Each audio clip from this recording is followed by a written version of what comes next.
Good evening, ladies and gentlemen. This is One-on-One with comedian FredoDavis, and I'm here with a special guest tonight, Dekeys. How you say your last name? Momon. How you say it? Momon. Momon. Where you African? More money. Where you? Well, hey, that was just a given name. I don't know what. Haitian something. You mix with something. Mammonon, that's not a regular black last name. I would like to Bill Gates, preferably Bill Gates. Well, you have to be reborn again and dipped in the rich juice, and then. Well, I want to keep my color though, Yeah, you're gonna lose that when you want to become a Gates, brother. I'm gonna let you know. You can't have it all. Unaffiliate. Yeah, man. But this right here, this show right here is One-on-One. Think back over the years of your comedy career and success. And this right here is where we talk about it on this platform so you can get an understanding of when comedians get together. Some of them be joning, talking shit. Some of them be handling business. Some of them shoot skits. But right here is like to give you the insight of what it takes to be a great comedian and the mistakes and downfalls not to take to be a better comedian. So that's why it's One-on-One. You know what I'm saying? Because your brother, that we done traveled the road for years, been in several contests and all of this good stuff. You know what I'm saying? You know the do's and don'ts now because you're a grown man. So with all that being said, how long you been doing stand-up comedy?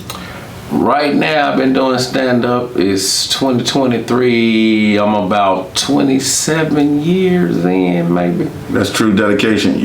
It's safe to say you're a vet. Yeah. You're a hog in the game. Yeah. So been there, done that with the who's who. So yeah. So we're gonna get into it all, man. 27 years, you got a lot to talk about. Oh yeah.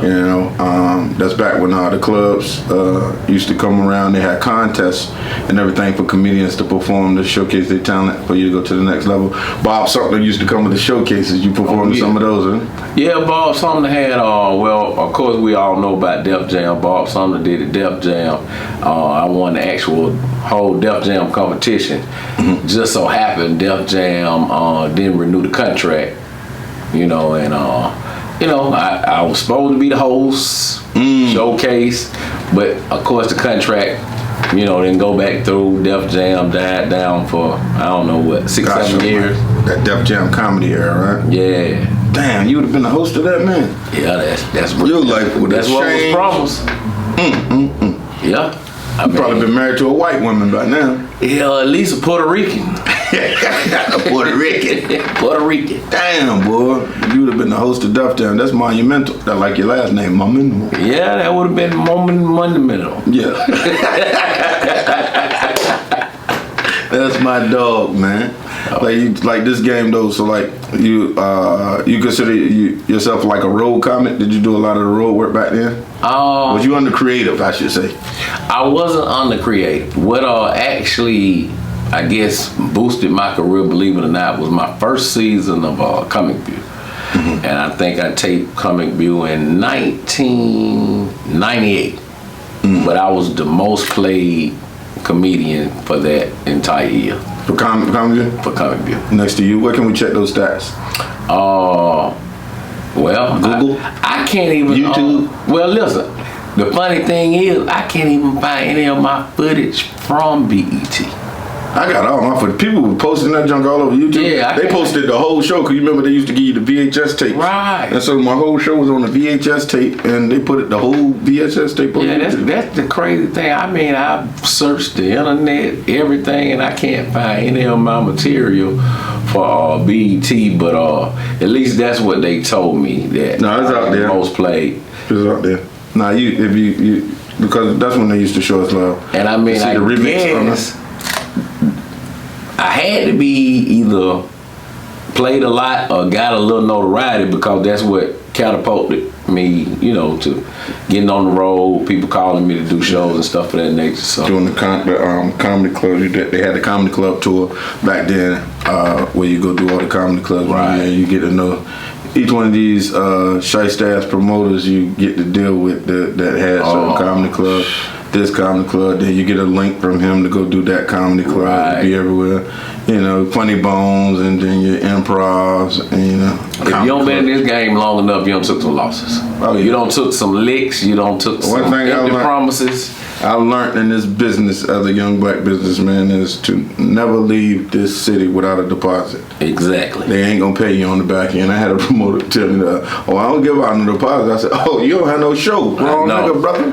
I'm a grown man in this game. You don't trust me to give me a deposit, and I'm coming an hour or two up the road. No, I pay you all. Have a rider contract.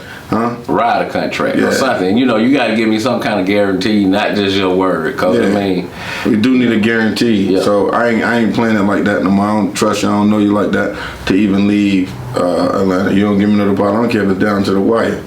You know what I'm saying? A lot of times I don't need these people to buy my tickets or book my hotel. It's all in there. Just send me a deposit. I'll go get it. I'll go get it. I know where I need to be safe. You know what I'm saying? Right. I'm gonna charge you enough to get my own hotel, my own transportation. Yeah. Did you like the road when you was touring? I did like the road because it gave you a chance to see different audiences on how they respond to your jokes and stuff of that nature. You know, like different areas are sort of different. Like New York. I use New York as an example. New York is not like the South when it comes to comedy. Not saying you can't be funny in New York and not be funny in the South. It's just a difference. Like in the South, it's more about maybe doing time, and in the North, it's just about hit it and quit it. You know, you're not gonna be on stage for 30 minutes to an hour headlining in New York.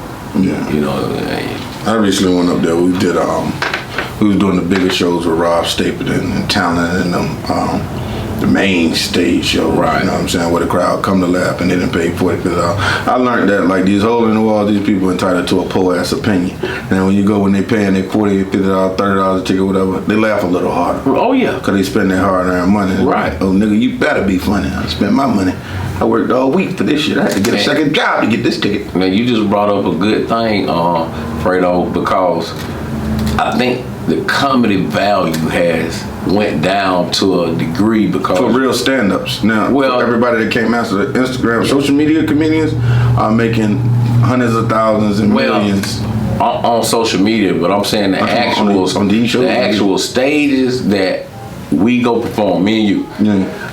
A lot of times they let them in free. And I mean, who's gonna respect you so that's why I kind of stopped doing like, I guess, so-called rooms and bar comedy, because you pay for what you get. Yeah. And then when you pay, it's almost kind of like when you put on clothes, you tend to act a little different. Yeah, I practice in those rooms. I know what you talk about, because I found myself one day just running on the hamster wheel like, man, why the fuck I keep going to these rooms? Like, I want bigger shows and better shows. Right. But I was practicing for the tours, and when the tour came, I was ready, because they be like, well, you got 10, 15 minutes. I was like, I got 45. Right. Okay, let me switch this setup every show. And be like, hey, man, what you out there doing? It's like, nigga, you unpredictable. Why not stay unpredictable? Yeah. You think you got me figured out, you know what I'm saying? Then I ain't giving you the best that I got. I'm giving you enough, but it depends on the crowd. When I was on tour, man, I was out there damn near 30, 40 minutes doing opening act shit. That ain't opening act shit. No, that's not opening. Damn near co-headliner. That's co-headliner. That's exactly what you learn what timing is. Right. That's exactly what that is. Co-headliner. Because it's a business at the end of the day. If you don't handle your business, you're going to lose. And a lot of people will get caught up in the fame of this shit and don't handle their business. They get lost in the sauce and then they fall by the wayside. Right. You know what I'm saying? You remember a lot of the good comedy clubs in Atlanta. Everybody talks about the Comedy Act Theater. Tell us about that. Oh, the Comedy Act Theater. Actually, when the Comedy Act Theater was around, I was not even a comedian. Believe it or not. I was a patriot. And you was dropping off the pizza though. Getting the hell out of it. Hey, they got comedy in. Man, these boys funny. And I went and I saw some of the comedians that we know today, and I mean, I was like, wow, it was so funny. And it was a room called BW3. If you're familiar with Atlanta and you've been around long enough, it was a room called BW3, and God rest his soul, Nord used to host. And I just happened to sign the list one night and went up, and I did pretty good. He said, hey man, how long you been doing comedy? I said, I don't. That's good. I said, I just came up here, man, to have some fun. He said, well, you funny. I think you ought to try it again. And I was like, okay. So to show you how green I was in the game, I was really just doing it to have a release and have fun, because I had a job. And guy by the name of Mac Boosie, which is a comedian. Nigga, Mac Boosie, Southside, he just got his veteran check. Yeah. Bought a big house, got a white wife and a new Benz. Shout All out to that. Mac Boosie. But he was the first one to actually pay me. And he was like, hey man, can I book you for a show? And I was like, sure. He was like, man, I pay you $100. And back then, $100 was pretty good money. And I was like, you gonna pay me $100 to tell these jokes? Might have times changed. I said, okay. Cause some of these niggas still paying $100. Wow. And see, that's what I'm saying. We talking about, woo. Yeah. Good, Like, 20 years ago. nigga, ain't nothing changed? Don't nothing change if nothing changed. Inflation has went up Yes. tremendously. Yeah, 2-liter bottle of soda was $3 the other day. I was like, fuck soda, I'm going back to So, water. I mean, $100. And the water $2. Damn. Well, I don't know who made the standard that $100 is the, is that. On a Friday and Saturday, niggas need to be clearing at least 500 to 1,000. I don't give a fuck. Exactly. Any of these main rooms out here in Atlanta, you need to be clearing that. And they can give you that. I don't give a fuck if they give you $250. They can give you that. There's enough people in these rooms, a head count, and everybody don't get in for free. So they That's what I was saying. Make people pay. Because I mean, if you pay for something, that means you're interested in what you're paying for. Yeah. You're not gonna pay for something you ain't interested in. I don't even like that word free in comedy. Right. Like, this comedy show is free. I don't like when I see that on there. I just like rather for you just provide a show, a service, and do that. Take the word free out of that shit. Right. Because that's what happened. Our era got caught up in the free. And you want to pack the club out, and then these motherfuckers that got in for free, ain't, you know what I'm saying, don't do shit for your career in the long run. Hey, it's just like, taking a girl to the Cheesecake Factory for the first time. Yeah. And now she expect more. You start out at Applebee's. Cause that one chick didn't even want to go to the Cheesecake Factory. And I mean, I think the Cheesecake Factory is nice. Hey, when you with me, you don't get a choice. It's whatever these pockets can afford that night. You lucky you ain't get McDonald's. You ain't even got to get out of the car. They gonna pass me the bag and I'm gonna put it in your check. She ain't get out of the car. He should have drove her to a food truck. Yeah. That's what he should have did. Yeah, it should get worse. Yeah, you ain't got to worry about getting out. We're going to drive up to this food truck. You tell me what you want, I go up and order. Or I would have went to QT and said, hey, put 10 on 2. Yeah. That's your Uber money.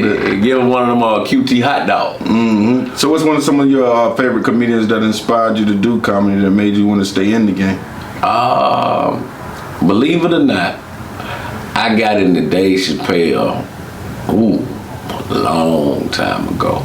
And I said, man, this guy's clever, he funny. I guess that's before people really were on to Dave Chappelle, sort of like that. He was one of my inspirations. Of course, we got the regular legends like, Richard Pryor, Eddie Murphy, Red Fox. But I guess the more recent comedians, I would say Dave Chappelle is one that kind of made me be like, you know what, I want to be able to kind of capture and control the audience like that. I like how he has control of his audience at all times. Who's your favorite comedy special? How about that? My favorite comedy special right now? Anytime, bro. We got some legends before the legends that you see today. We were talking earlier. I think Martin had a pretty funny special when he was talking about Gina Davis and the Fly. That one was real funny to me. Earthquake just dropped the Netflix. The joint was off the chain. It was hilarious. If y'all hadn't checked it out, you need to check it out. That's another comedian too that inspired me. I ain't gonna really say inspired me, but I used to see how Quake used to go destroy a room. And the funny story about Quake, he used to host this spot called Uptown Comedy Corner. Bucket. Right. I came after Quake era. Yeah, and I was working at UPS, and I happened to see Ice Cube them at the Ritz-Carlton. And I hadn't got on Uptown stage. I've been up there several times, but Quake, he gonna put up pretty much comedians that he know gonna go up there and be funny. He may put up 1 or 2 amateurs that's on the list. So I said, Quake, put me up, man. I got Ice Cube to come to the club, because Ice Cube came to the club that night. And Ice Cube told Quake, he said, well, some dude working at UPS told me to come down here. And that was my first time of actually hitting Uptown Comedy Club stage. And I went up there, and I ain't gonna say I ripped, but I did real good. You know, I don't know if I ripped or not, but I did real good. And Quake say, from now on, when I see you, I got you. You brought Ice Cube out to the Uptown Comedy Corner. Well, I ain't gonna say I brought him, but I invited him out because I was like, hey man, what y'all doing tonight? If y'all ain't doing nothing, Uptown Comedy Club be popping. And he asked me where I was, and you know, the Ritz on Peachtree Street. So I told him, I said, hey man, it's down the street. Name of, and him and his boys showed up. And when they showed the up, the Lynch Mob. Yep. Yeah. This is when Ice Cube was what? Boys in the Hood. Yeah. You got him to come out though. You got to see him, and then he saw Chris Tucker after you. History's been made. Yeah. God damn it, Dekeys. One perfect timing. You could have been Chris Tucker. I mean, you could have put Dekeys Momon on. Now I'm gonna tell you about Chris. This is just my opinion. I think Chris, Hollywood kind of messed up when they stopped putting Chris out there, cause Chris lit that screen up. Yes, he did. He had a Chris Tucker lit the screen up. Like some comedians just got it. He's one of them that just. Yeah, it didn't take him long. He left Atlanta too. He had to get the hell away from it. And that's what I wanted. That brings me to another question. Like, when performing local and then going out of town, when did you start seeing the difference in your career? That out of town they showed you more love than the local scenery. Believe it or not, I got a lot of love in LA. LA. LA. That was where you was like. And I was surprised that I got as much love in LA as I did, but it's like, I don't know, LA knew who I was, but I got a lot of love in LA. Nobody knew me the whole time I was touring. I had to keep introducing myself. Yeah. You know what I'm saying? Nobody don't know me. Nobody ain't clap. They barely clap for me, but I take what I want. Yeah. You know what I'm saying? I kind of like bully through the comedy game now. It's like, and I'm making a way. And a lot of people don't know I started off as food stamp. I changed my name and my whole persona. Right. To open up new doors, new faces, new places. You know what I'm saying? Cut my dreads off and all that shit. You know what I'm saying? Working on the healthy white smile soon as the insurance kick in. You know what I'm saying? You got to do all that as part of entertainment. Well, you know, I knew you when you was food stamping FredoDavis, and look, I've seen the transformation. Yeah. You know, believe it or not, shoot, food stamp been in this game, and I mean, I don't seen you go Since I was little. one level to the next level to the next level. Cause believe it or not, I'm finna put him on blast. Shoot, he was ready to fight all the time, and I used to be like, you ain't gotta fight, you ain't gotta fight. You entirely tell me that, but it was just about dudes, because people bullied us, man. And they thought when we was comedians, we was punks, so you got to hurt people. Well, and then due to the fact that you were new in the game, it instead of opening doors and giving you opportunity, it's like they tried to hold you in a place. And brother, I just want to say, I'm glad that you weren't having it. Oh, thank you. Yeah, you know what I'm saying? Because he was like, I ain't having it, bro. You're a new comic forever. And did you know what they did to new comics? Like, food stamp, he'll put them up first. And then when you rip, they be like, oh, shit. Right. Yeah. Right. Well, you got to follow them. You said put them up first. So, you know, hey, what's this little song, Look At Me Now? Yeah. Hey, there you go. And that good, I just heard a song by Gucci Mane the other day, hurt people. And I guess I was in the hurting stage coming from Virginia. I was making a transition down here, you know what I'm saying? First one in my family to go to college, first one to leave to Virginia like that. I ain't, you know, go back. And it was like, I was going back and forth every week. And I was like, yeah, this shit's starting to catch up, killing my pocket, they're killing my stash that I brought down here for college. But this is what I love the most, stand-up. I mind watching you guys doing that shit, bro. It's a different breath of fresh air. I'm a comedian. I mean, I love watching comedians perform. And let me say this, I like to watch comedians perform and do well on stage, but I don't study comedians. You got some comedians that study comedians, and you got some that just enjoy to watch comedians. And I'm one of those that enjoy to watch comedians, but I don't study mannerism. I don't tag jokes. You know, I just try to. I had a comedian come up to me, man. Original. I had a comedian came up to me after one show. He was like, I wrote you some tags. I said, throw all that shit away. I don't know you. Right. You ain't about to tag my shit on your show, because there was another nigga that did that, but he quit comedy. I remember all these niggas, you know what I'm saying? Yeah. Just don't do nothing. Don't do me no favors. Right. I don't need them. And like now, like this many years later in the game, like, you know, so how's comedy treating you?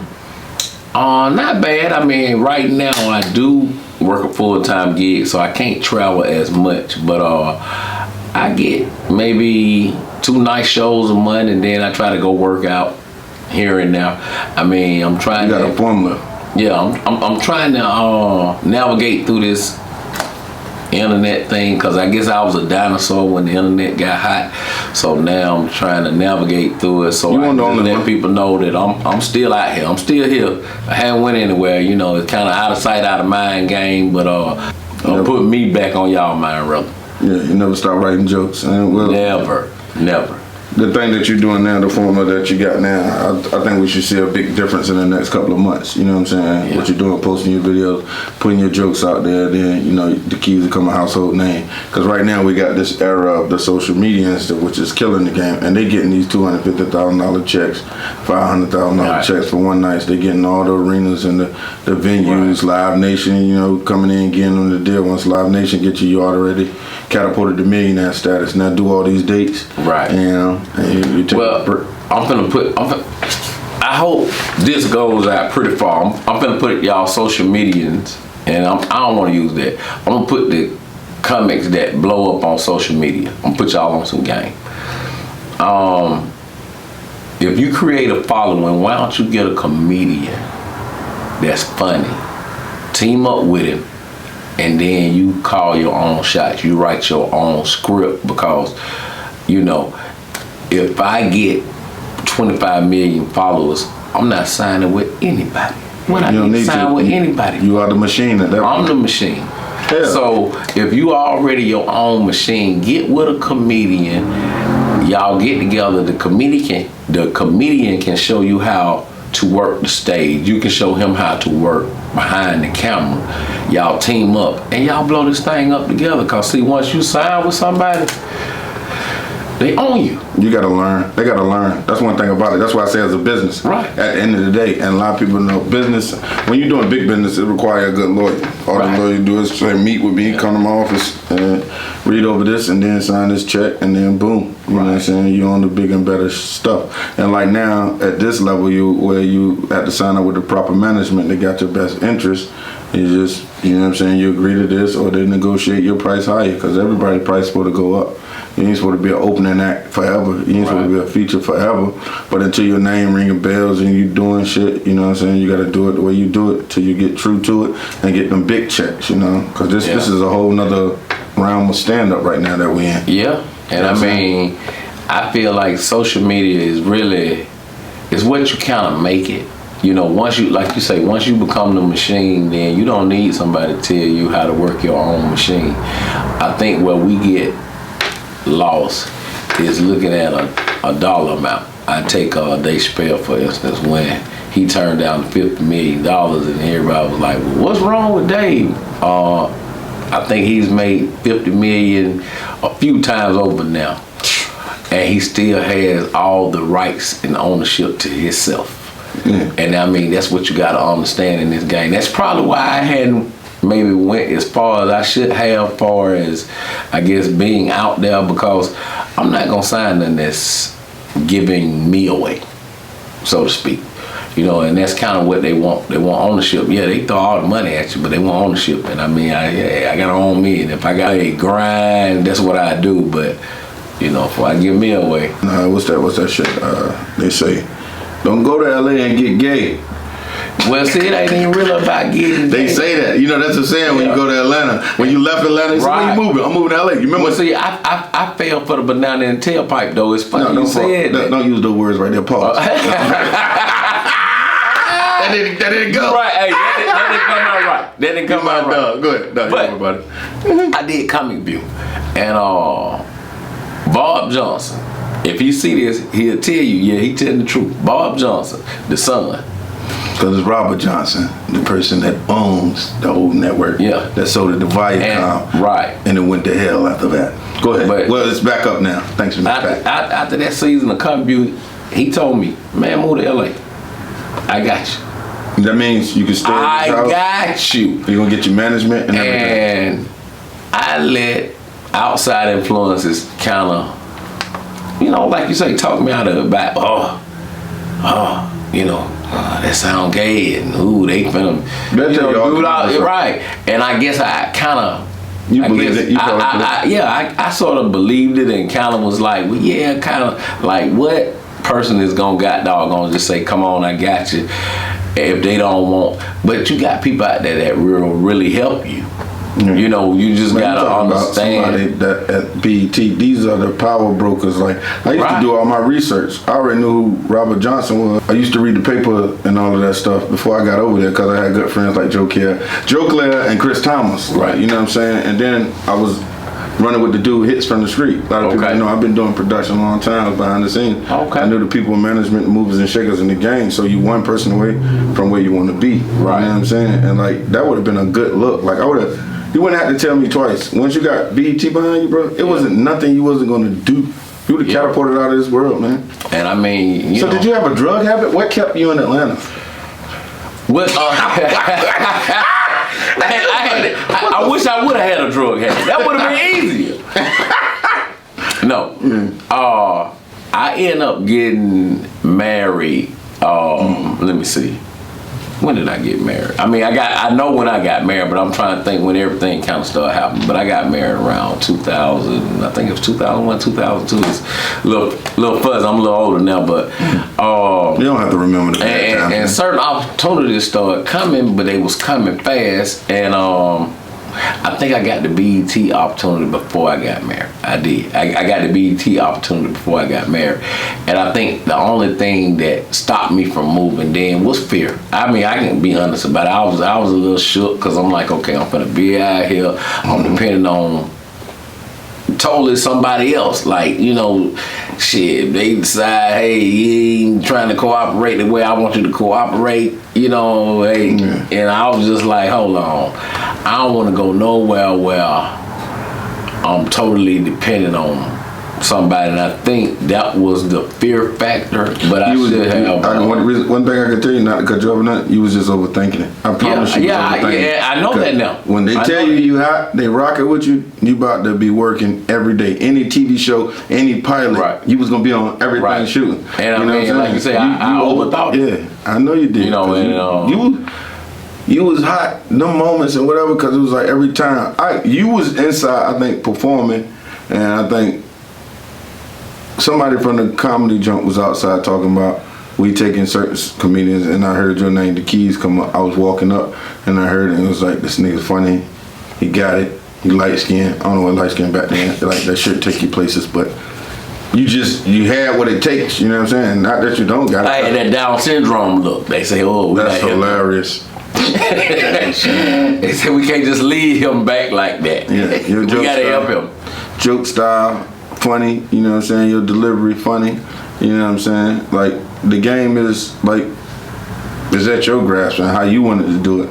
Like me, I got dedicated, I jumped wholeheartedly in this shit. You know, that's scary for a young cat, but I never stopped working. I never stopped working these different circuits. You remember that time it was a thing called Chitlin Circuit? Yeah. Yeah, which was 559 was it was one of the Chitlin circuits where you had the nightlife. Right, you had the Chitlin circuit, which a guy named Brian Health had the creative. That was and your boy that ended up managing Kevin Hart was over there too. Yeah, Nate Smith. Yeah, Nate Smith.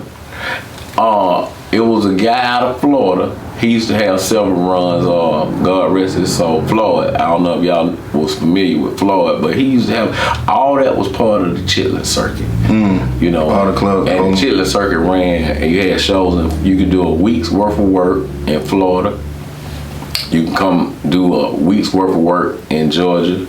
You can go do a week's worth of work in the Carolinas. And then moving over New York, you can go, well, not up but over, you can go do Louisiana. I think they had 1 or 2 rooms in Mississippi. Then if you go up Tennessee, so all that was kind of the Chitlin circuit. This is my dog. We've been having an interesting conversation today, man. I'm happy you took time out to sit and talk to me so we could build on this comedy game. You know, the do's and don'ts of comedy and what's going on nowadays. Him being a what you call it, a dinosaur in this social media thing, but he's learning. Oh yeah. Don't never stop learning. I don't care how old you get. You know what I'm saying? I'm gonna evolve. He was talking about the opportunities that he had, and he missed because he decided to stay home for some pussy. So tell me more about that, Dekeys, Mr. Momon. Well, I'm gonna tell you what happens. A little bit of fear. Yeah, a lot of fear. And because you're still here. Not seizing the moment, as Eminem said, when you get a moment, you gotta seize it. And I mean, gotta lose yourself in the moment and never let it go. And you know, the people around you, they may not understand the choices and the decisions you make, but I've come to, you know, I guess being a little older now, that when you make them choices and, you know, when they see the fruits of the labor, they'll be okay. They planted more seeds of negativity in you, I see. Yeah. And instilled it in it. It still works today. I can see it in your eyes. You still believe in those bitches. But look here, that's why we're talking today, to get an understanding, you know, because my guy is in the comedy game and I saw him tear Uptown apart. I was like, Dekeys is back on this shit. You know what I'm saying? I'm on the grind. Yeah, and it was good to see you again, bro. And I'm doing shows well, not everywhere. Sorry, Dekeys, I didn't mean to lose myself in that moment. Well, you already know where the studio may be located with all these outside noises. We're not in Buckhead. I can tell you that. Well, we're not soundproof. Let's just say that. We're in a great distilled location. What is private? No, we're in a great location, actually. Nice little duck off. This is what keeps you humble and grounded. Yeah. Listen, I love this studio. I don't want to go to one of them studios where it's all prissy and people fake. Look, I'm from the hood, and we create magic here. I got just roots. You know, I can go. I'm like Michelle Obama. I can go high or low. You know, most times I go low because I just can't take the high road. You know, say something to me, I gotta say something back. You hit me, I gotta hit you back. And we was talking about when the people instilling the fear in you, and you can't. You don't have to receive it because people plant their fears on you. Right. You know what I'm saying? Right. And it happened to a lot of us. You know what I'm saying? Well, I mean, what I've come to realize is a lot of people will talk you out of a dream or something that you want to do because they not willing to sacrifice themselves. Blood, sweat, and tears. We in a society now where people depend on a comfort zone, and I feel like until you get out of a comfort zone, you never know what you have in you for as like the hustle, the drive, and all that stuff because you're comfortable. Yeah. You know, if I give you a job making $80,000 a year, you comfortable. 80,000? I ain't comfortable with that. No, not you. But I'm saying, I want $500,000 a month. Most people would be comfortable making $80,000, being able to pay a mortgage and, you know, drive a nice car. They comfortable, and they know they can depend on this $80,000 a year. That's a comfort level. But for me, I'm never comfortable. Yeah. Because I mean, you know, how can I put a price on me? Good 80,000. Damn, one night at a comedy show, my boy showed me a check for like $250K. It might have been $325K for one night. And so it's out here if you believe. Some people will never see that though in a week's time. I'm talking about in one fucking night though. Some people will never see that in a month's time. Some people will never see that in a year's time. And you got to understand, what do you want to see? Right. And you need to write yourself a pre-check so you can see it. Right. You need to write that check with your name on it so you can see it till you receive it. When somebody asks me, hey man, you know how much you make? I'm like, shoot, I got the potential to make $100 million. You know, and I'm reading that, and I'm gonna tell you a funny story. I was paying child support, and we went to court, and the judge told me you have potential, and I should have took that by the horns and ran with it. But he put my child support so high, I was like, well, if I got potential, you just took the sale. You just took the goddamn sale out of my ass because the shit was so fucking high. I was paying more in child support than I was paying for the house I was living in at the time. And he told me, well, you got potential. And I was just like, fuck. But what I White judge? White judge. Yeah, he don't understand what goes on in a black household. And I should have, not saying, he was definitely wrong, but I mean, I should have looked at that and said, you know what, hell, I can't turn down nothing. I can't turn down my calling now. You was working a good job and they had rep. No, I mean, I was doing comedy at the time, and I was making a pretty good living doing comedy, but you know, she went in there and lied and told him, hey, well, he does this and he makes this and he's been on this tour. So the judge was like, well, shoot, you got potential. And sorry, it went down that way for you. Yeah, so I'm a poor man seeking meager accommodations. No, you're not a poor man. Poor is a state of mind. Hey, the camera's still on. There you go. Shit. I'm bullshitting. But yeah, I got like 50,000 in the trunk right now. old school. Nobody care about money. It's all on the car. Monopoly money. You stupid. Like, what kind of advice would you give to a young up and coming comedian if they run into the comedy club to talk about the game? What would you give them? Be true to yourself. That number one. Talk about your shit. That's number two. I mean, stop stealing, you joke thieving son of a bitch. And stay focused. Like, just stay focused. I mean, stay focused on the jokes you wrote, you Steven son of a bitch. Well, not just on the joke that he wrote, but stay focused on your path. You know, you know, don't let anything sidetrack you. You know, I'm gonna keep it all the way 100 in this game right here. A lot of times, guys get caught up with women, groupies, because you know, you're in the limelight. Lousy whores after the show. Damn them groupies. You know, stay focused on what you're doing, because at the end of the day, them groupies can be your downfall. Fuck your money up. You know, Pimp told me this right here.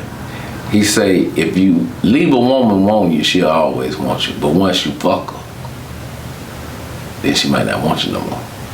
Not the way I'm gonna fuck her.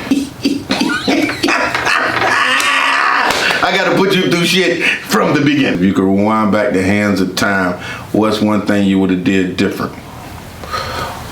If I could rewind back the hands of time, I would have took some of the opportunities that were before me.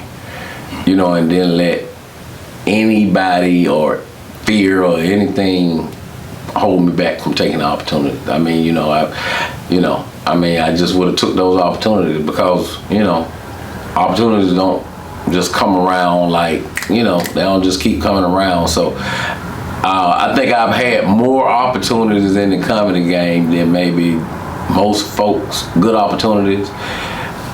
Didn't capitalize on any of them. So, you know, that had to hurt. Well, that would be some advice for another comedian. You get opportunity, don't have anything that's gonna keep you from taking advantage of that opportunity. You know, take advantage of your opportunities. Listen to this, man. You heard it here first with One-on-One with comedian FredoDavis. I've been your host. It's been a great night on whatever network gives us the deal. We'll keep it real. But this is my guy, comedian, entrepreneur, truck driver. I didn't want to tell him your person. I wanted to keep That's it all right. Hey, truck driver, goddamn. Hey, I wish I had my own goddamn truck, because I deliver a load and tell jokes. I'll let old dog, and you can get his old truck. No, old truck is probably in a junkyard somewhere. That goddamn truck quit on old dog long goddamn time. It was smoking on him. Thank y'all for tuning in, my friend. Y'all make sure y'all like, share, subscribe, and follow comedian FredoDavis, Dekeys Momon. And for any ladies that want to get hit, Fredo's your man. I won't be around to hit you, but I will be there to forget you. I would tell y'all I'm a man, but my ex might see this, so. Thank you for tuning in. You guys been great.